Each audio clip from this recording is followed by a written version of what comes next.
বিসমিল্লাহির রহমানির রহিম। কোরআনের বাংলা অর্থ হইতে বলেছে, অতএব তাকে যন্ত্রণাদায়ক শাস্তির সুসংবাদ দিন। নয়, যখন সে আমার কোনো আয়াত অবগত হয় তখন সে ঠাট্টা রূপে গ্রহণ করে।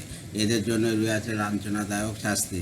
10, তাদের সামনে রয়েছে জাহান্নাম। তারা যা উপার্জন করেছে তা তাদের কোনো কাজে আসবে না। তারা আল্লাহর পরিবর্তে যাদেরকে বন্ধুরূপে গ্রহণ করেছে তারাও নয়, তাদের জন্য রয়েছে মহাশাস্তি। 11, এটা সৎপথ প্রদর্শন। আর যারা তাদের পালনকর্তার আয়াতসমূহ অস্বীকার করে তাদের জন্য রয়েছে কঠোর যন্ত্রণাদায়ক শাস্তি। দ্বিতীয় রুকু 12, তিনি আল্লাহ যিনি সমুদ্রকে তোমাদের উপরাতে আয়ত্তাধীন করে দিয়েছেন যাতে তার আদেশক্রমে তাতে জাহাজ চলাচল করে এবং যাতে তোমরা তার অনুগ্রহ তালাশ করো ও তার প্রতি কৃতজ্ঞ হও। 13, এবং আয়ত্তাধীন করে দিয়েছেন তোমাদের যা আছে নবমণ্ডলে ও যা আছে ভূমণ্ডলে তার পক্ষ থেকে। নিশ্চয়ই তিনি এতে চিন্তাশীল সম্প্রদায়ের জন্য নির্দেশাবলী রইয়াছে।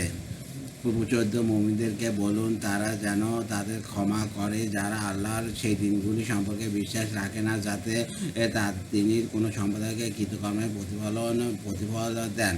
1, অনুরোধ, যে সৎ কাজ করছে সে নিজের কল্যাণার্থেই তা করছে, আর যে অসৎ করছে তা তার উপরেই বদলাবে, অথবা তোমরা তোমাদের পালনকর্তার দিকে প্রতারিত হবে।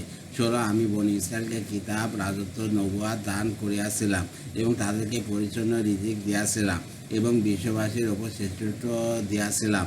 17, আরও দিয়াছিলাম তাদেরকে ধর্মের সুস্পষ্ট পুনরাদি, অথবা তারা জ্ঞান লাভ করার পর শুধু পারস্পরিক জেদে বশবর্তী হইয়া মতভেদ সৃষ্টি করিয়াছে।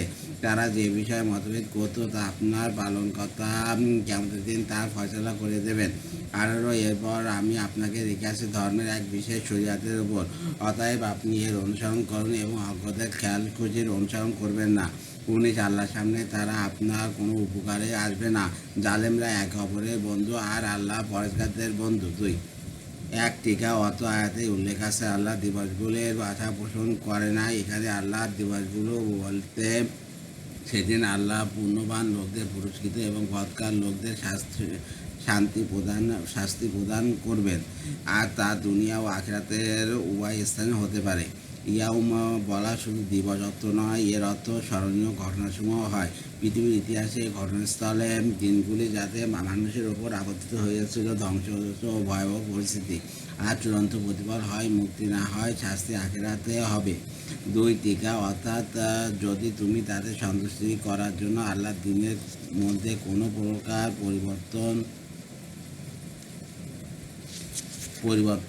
সাধন করো তবে আল্লাহ পাকড়াও থেকে তারা তোমাকে রক্ষা করতে পারবে না।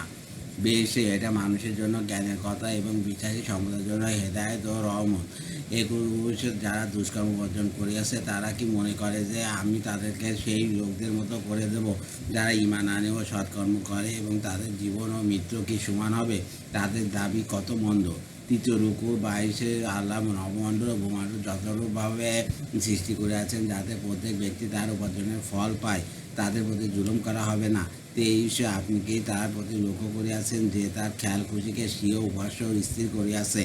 আল্লাহ জেনে শুনে তাকে পথভ্রষ্ট করিয়াছেন, তার কান ও অন্তরে মোহর এঁটে দিয়াছেন এবং তার চোখের উপর রেখেছেন পর্দা।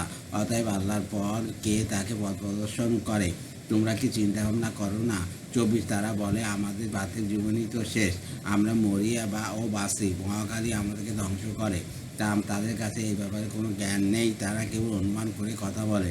25, তাদের কাছে যখন আমার সুস্পষ্ট আয়াতসমূহ পাঠ করা হয় তখন এই কথা বলা ছাড়া তাদের কোনো যুক্তি থাকে না যে তোমরা সত্যবাদী হলে আমাদের পূর্বপুরুষদের নিয়ে এসো। 26, আপনি বলুন আল্লাহ তোমাদেরকে জীবন দান করেন অথবা মৃত্যু দেন, অথবা তোমাদেরকে কিয়ামতের দিন একত্রিত করবেন, যাতে কোনো সন্দেহ নেই, কিন্তু অধিকাংশ মানুষ বুঝে না। 24, রূপো ছাতা হিসেবে নবমণ্ডল ও ভূমণ্ডলের রাজত্ব আল্লাহরই।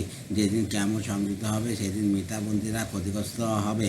28, আপনি প্রত্যেক উম্মতকে দেখবেন নতজানু অবস্থায়, প্রত্যেক উম্মতকে তাদের আমলনামা দেখতে বলা হবে, তোমরা যা করতে অর্থ তোমাদেরকে তার প্রতিফল দেওয়া হবে।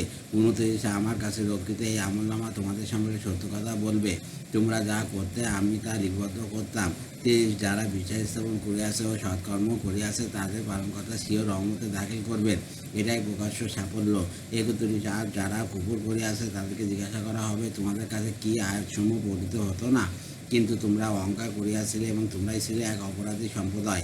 32 যখন বলা হতো আল্লাহর ওয়াদা সত্য এবং কিয়ামতের কোনো সন্দেহ নেই, তখন তোমরা বলতে আমরা জানি না কিয়ামত কি, আমরা কেবল ধারণাই করি এবং এই বিষয়ে আমরা নিশ্চিত নই। আল্লাহ হাফেজ।